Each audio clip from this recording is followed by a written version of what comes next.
शुक्रिया। बढ़ते आगे, प्रयागराज से बड़ी खबर का रुख करते आज खत्म हो रहा है मुख्तार की रिमांड। 15 दिन की ईडी की रिमांड खत्म हो रही है। आज कोर्ट में पेश किया जाएगा मुख्तार अंसारी को। मनी लॉन्ड्रिंग में पूछताछ के बाद आज पेशी होगी। माफिया मुख्तार अंसारी की रिमांड आज खत्म हो रही है। 15 दिन की रिमांड के बाद ईडी मुख्तार को सेशन कोर्ट में पेश करेगी। उम्मीद है कि ईडी आगे कस्टडी रिमांड नहीं मांगेगी, क्योंकि जेल में बंद मुख्तार अंसारी की 15 दिन से ज्यादा कस्टडी रिमांड पुलिस को नहीं मिल सकती है। बता दें कि इससे पहले भी मुख्तार की रिमांड को 5 दिन के कोर्ट ने बढ़ा दिया था। मुख्तार अंसारी के खिलाफ मार्च 2021 में मनी लॉन्ड्रिंग केस दर्ज हुआ था। पूछताछ हुई है। पेशी के बाद अदालत मुख्तार को दोबारा बांदा जेल भेज सकती है।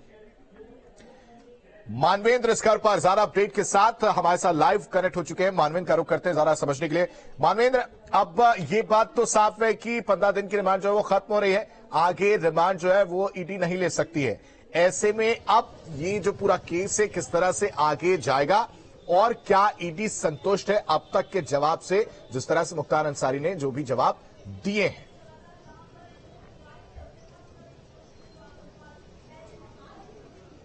जी, सबसे पहले हम तस्वीर दिखा दें। आज चूंकि सर्दियों की छुट्टी है, विंटर वेकेशन शुरू हो गया है, कोर्ट बंद है, तो जो रिमांड कोर्ट होती है उसमें मुख्तार अंसारी को पेश किया जाएगा। और चूंकि जो रिमांड होती है ईडी की 15 दिन से ज्यादा की 14 दिन की रिमांड हो चुकी है, तो आज यहां पर पेशी के बाद पूरी उम्मीद है कि मुख्तार अंसारी को वापस बांदा जेल भेजा जाएगा। तो आप देखें, भारी सुरक्षा के इंतजाम है। यहां पर पुलिस के साथ पीएसी की जवान भी यहां पर तैनात हैं। भारी सुरक्षा व्यवस्था के बीच आज छुट्टी के दिन यहां पर रिमांड कोर्ट चूंकि चलती रहती है, क्योंकि जो तमाम ऐसे अर्जेंट मामले होते हैं उसमें जो मामले होते हैं उसमें पेशी होती है, तो मुख्तार अंसारी को रिमांड कोर्ट में पेश किया जाएगा। और किस तरह से सुरक्षा व्यवस्था यहाँ की पुख्ता की जा रही है। आप देखिए, जिला न्यायालय के अंदर हम मौजूद हैं और बाहर जो एक प्रिजन वैन होती है, खास तौर पर जिस तरह से हमने देखा था कि मुख्तार अंसारी को बांदा से लाया गया था, एक गाड़ी बाहर मौजूद है और शायद उसी गाड़ी से वापस बांदा मुख्तार अंसारी को भेजा जाएगा। तो कचहरी के आसपास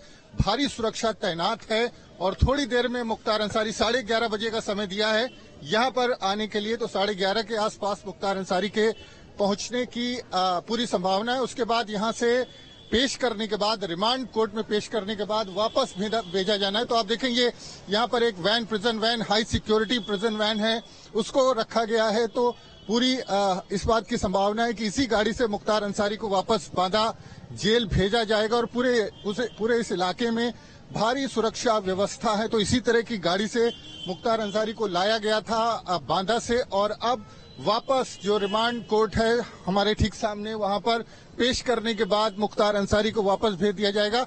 तो 14 दिन ईडी की कस्टडी में रहने के बाद मुख्तार अंसारी से ईडी ने क्या हासिल किया ये देखना होगा। लेकिन ईडी का कहना है, ईडी के जो सूत्र हैं वो बताते हैं कि तमाम ऐसे सवालों के जवाब जो सिर्फ और सिर्फ मुख्तार अंसारी के पास थे वो उसने हासिल किए हैं। कुछ नए नाम हासिल किए हैं जिनको सम्मन भेज करके बुलाया जा रहा है, और बड़ी संख्या में ऐसे नाम सामने आए हैं। कई बिल्डर्स के नाम लिए हैं, कुछ ऐसे लोग हैं जो तमाम धंधों में साथ में शामिल थे, उनके नाम हैं। उन सब के बाद अब ईडी को जांच की नई दिशा मिल गई है और तमाम जो मुख्तार के बेटे अब्बास अंसारी और साले शर्जील रजा से जो पूछताछ हुई थी उसकी वीडियो क्लिप्स दिखा करके क्रॉस एग्जामिनेशन किया गया था मुख्तार अंसारी का। तो कई बार मुख्तार अंसारी तमाम सवालों के जवाब देने से बचता भी नजर आया, और जिस तरह से ईडी के अधिकारी सवाल करते रहे, तमाम ऐसे सवाल थे जिनके जवाब देने के बजाय मुख्तार अंसारी ने कहा कि बीते 17 सालों से वो जेल में है, बाहर क्या हो रहा है बहुत ज्यादा उसको जानकारी नहीं है। मुख्तार की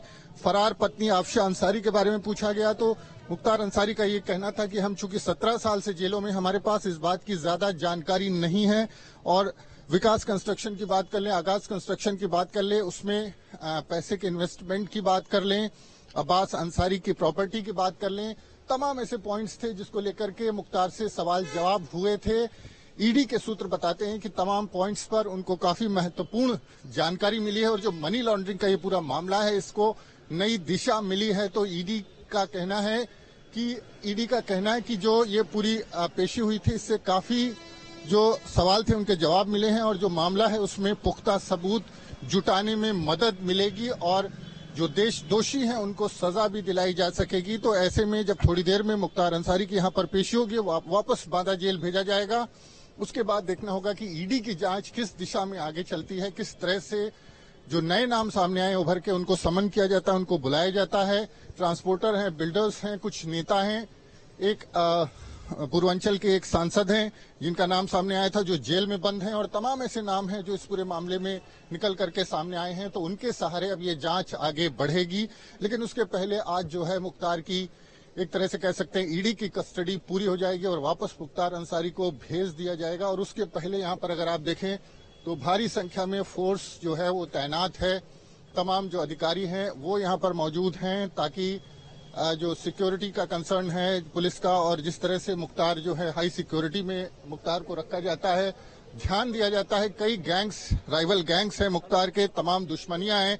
इस लिहाज से पुलिस और प्रशासन कोई चांस नहीं लेता। और जिस तरह की सुरक्षा व्यवस्था यहाँ पर देखने को मिल रही है वो शायद ही कचहरी में किसी की पेशी में देखने को मिलती हो। और हमने देखा है कि अतीक अहमद की यहाँ पर कई बार पेशी होती है लेकिन इतनी सुरक्षा नहीं होती जितनी सुरक्षा यहाँ पर इस बार देखने को मिली। और मुख्तार अंसारी की पेशी को लेकर के जिस तरह की सुरक्षा है, तो आप देखें जो वैन है उसको धीरे धीरे पीछे लाया जा रहा है। हो सकता है कि पेशी के बाद इसी वैन को जो अंदर लाया जा रहा है, इसी वैन से मुख्तार अंसारी को वापस बांदा शिफ्ट किया जाएगा। और जिस तरह से हमने देखा था कि बांदा से प्रयागराज जब लाया गया था तो ऐसी ही वैन थी, हालांकि वो दूसरी वैन थी क्योंकि उसका नंबर दूसरा था।